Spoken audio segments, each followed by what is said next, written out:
मामा असं चढायचं काय? असं पालीवान चालत ना आंबडचं डोंगर असं चढावं लागतं बाय असं जाम धरायचं बरं का हा नाही तर पडशील टिरीवर हे असं चढायचं पाल पाल माहिती ना हा मग कधी कधी वाघावाने व्हायचं असं लवकर जातोय वर आंबडच्या डोंगरावर गोवाने हात भरी बरं सांभाळून लेकर कधी मोकर आंबडची लेकर असं चढत असं बसायचं येऊन आलेलं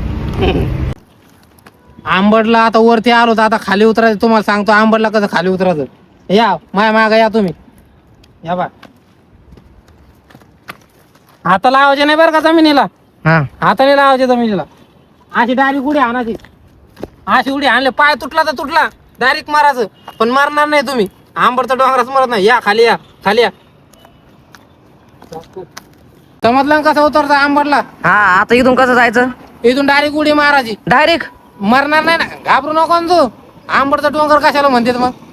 डायरेक्ट उडी आणायची हाणू का आण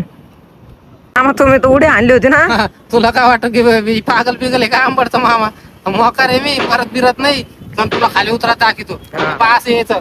जरा आता म्हणे आई लेकर हागत येत गो आणि हात भरण तू म्हणजे फुल आहे का काय आंबडचं बिल गु आहे लोकांचे अशी उडी आणायची या पण